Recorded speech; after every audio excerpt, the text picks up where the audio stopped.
Hey y'all, hey. Welcome back to Cosmic Kiss. Hope that everybody's in a positive place, space, mentally, physically, and spiritually. I hope that this message also finds you in a positive state of mind or a receptive state of mind. Alrighty, I kind of got the guidance to do a quick read.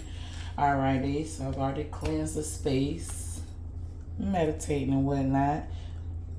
I was prompted to shuffle and split the deck here on my Orisha Oracle cards. And the first card that we got, number 17, get this, watch what happens. So number 17 is Osai, and it says, fire and passion run through your veins, okay? And then the second card when I split the deck, well, that was at the top of the deck, was Irosun, and it's 8, which is 7 plus 1 over there. So the number 8, or karmic, what I'm getting is a karmic cycle, lesson, a spiraled lesson, or a lesson coming back on the flip side so you can learn a little bit more. But it says that so afraid of what the future may be, you didn't act.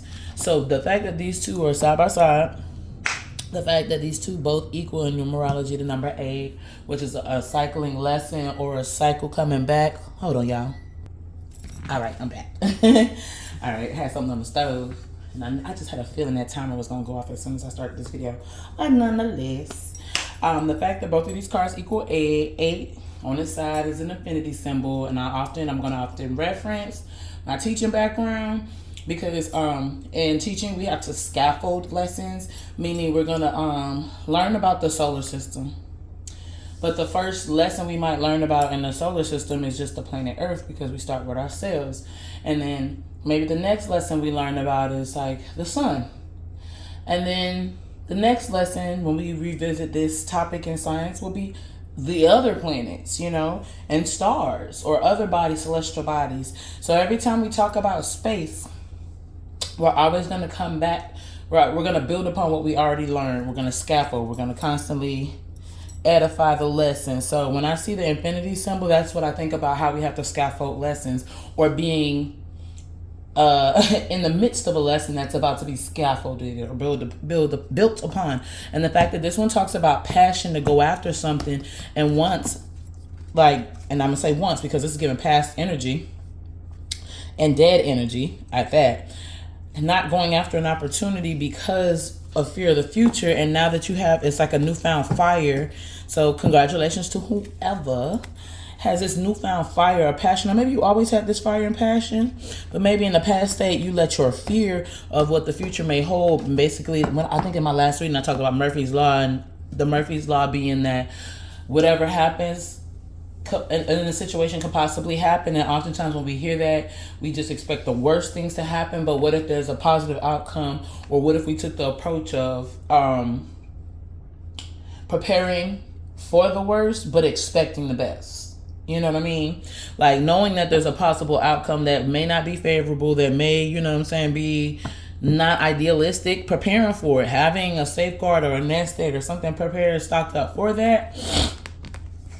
But also expecting that things work out in your favor, because then that's a double whammy. Say the situation works out in your favor, right? And you got everything stockpiled up as if shit wasn't going to go, excuse my French, wasn't going to go in your favor. Not only do you have this abundance of security now that you have, but then you also got what it is that you thought you wasn't going to have amplified, because usually we're wanting something more. So I'm going to shuffle and see what other cards we have to support that. But like I said, shout out to the person that's stepping into that energy, or now embodying the passion that they have and letting their previous fears of the future and how things work out. These two cards fell out the last one. These two cards fell out in the last reading, and I'm finna shuffle differently. I don't want to see the same cards. I ain't gonna say I don't want to see the same cards, but I think I need to do a proper shuffle. There we go. Alrighty. So I just asked that the message, be a supportive one. I know I'm not pulling too many cards because I'm not gonna be on here long. I gotta take me a niz out before I go to work. Alrighty. But like I said, shout out to the person who's stepping into this boss fiery energy. Okay, I will read from the book for those two. I should. Alrighty, let me pull 3 cards. And they got the prompting to pull 3 cards. Oh, alright. I always want to give me more than what I asked for. I didn't even say ask for. I assume that. Okay. We're just going to have 3 cards. But we're going to have 5 cards. Alright, so let me fix this so we can see this on camera. And I do not have my contacts in or my glasses in, so I'm going to have to, I know this is the hangman here. And another, this is the son of baskets. Oh, 6 of baskets, sorry.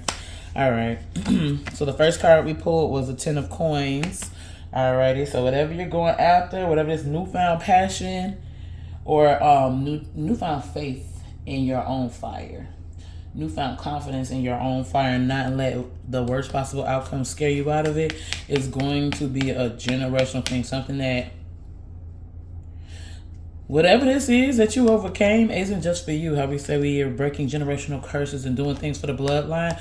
Maybe this is something that maybe immobilized the people before you in a way that sometimes they project because, you know, sometimes they're still living in that mental space. So when you go after something that's far-fetched, when you go after something that's not idealistically safe, logistically safe, but intuitively, you know that's the decision you need to make. Maybe your family may not have been supported, or maybe your support group, whoever you deem family, may not have been supportive. And by you overcoming this, it's going to lead to a generational wealth with this 10 of Pentacles. Yes, because Pentacles, just that means materials and things. But I love how Sister Myra breaks it down and talks about how Pentacles was perverted to a more patriarchal or physical sense, whereas the pentacle or coin or represented, or earth energy, represented values as far as joy, peace, serenity, ease, morality. And so this right here, whatever it is, like I said, kudos to whoever this is, because you just broken a curse that is going to liberate you and those after you because of how you show up for yourself first, like I say, and then for others. And if you're going to have children, because I see this little golden child in the middle. Yep, the little golden child in the middle. This golden child is going to be blessed because of this. And that's a beautiful thing. And then we have the 9 of Wands. And whenever I see this card, I always think about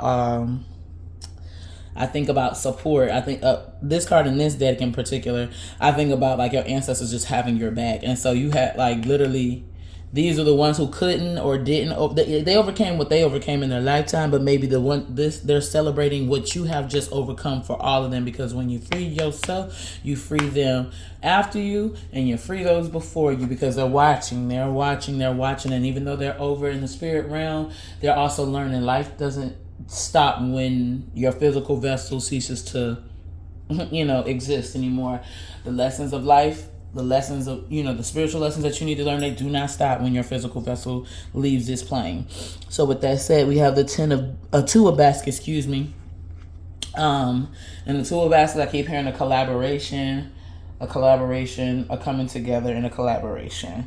All right, 2 of baskets is much like 2 of cups, which is, again, has to do with love, or most often associated with love. Excuse me, I'm rubbing the crap out of my eyes. I was outside earlier, and the pollen is pollinating. But this is going to make way for a healthy collaboration where 2 individuals balance out one another. Now, this could be external with an actual factual partner, and this could be internal, where you balancing out a healthy relationship with yourself, the version that you are now, the version that you want to be, or you see yourself to be, and the version that you once were, Okay, and then this hangman, hangman means transition. And I think I talked about the last time, waiting in peace in the midst of a transition. So I think this is something, one, to make light of, to celebrate as you're transitioning, something to celebrate. Sometimes we don't celebrate the small stuff. We just wait till the cycle is over and getting through it to celebrate. And during this transition, I feel like this is something to celebrate, something to acknowledge, and then something to expound upon. Because though I talked about a partnership and this talks about 2, I mentioned 3: your past, your present, and your future. But technically is you making peace with your past, you making peace with your future, yourself, or preparing yourself for the future. And that goes with the spirals from the last, because I never shuffled this deck. With the last card, the 3 stages, you got and that's another thing that this symbol also means: the past, the present, and the future. If you didn't catch my last read, you should listen to it, because I talked about this, and I still don't know how to pronounce this, so don't get me to get entangled at the tongue. Trying to the triskelion or whatever. But like I said, this is a coming together. So what I'm hearing is empathy and compassion for the past and how you showed up in the past with this fearful energy, why you showed up for this. In the present moment, just being proud of yourself for how much you have grown.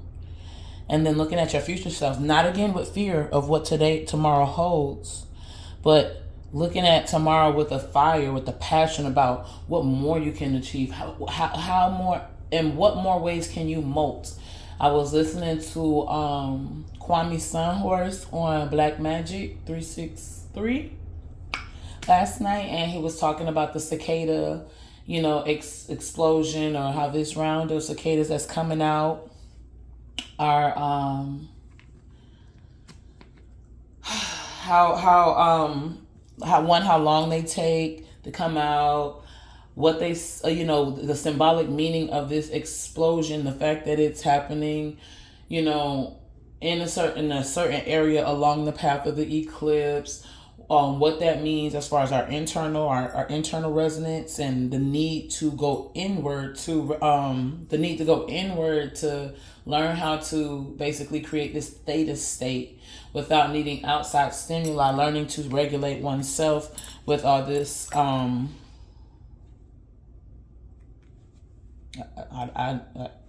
I was gonna say spiritual, but I heard psychological warfare.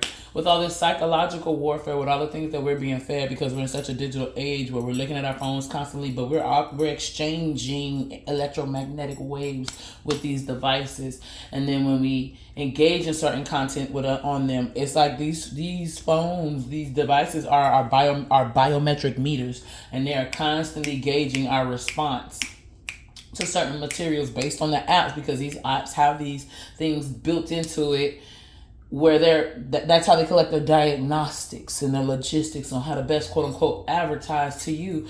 But you think you're being advertised to based on what you want, but you're being swayed. It's a whole deeper thing than that. And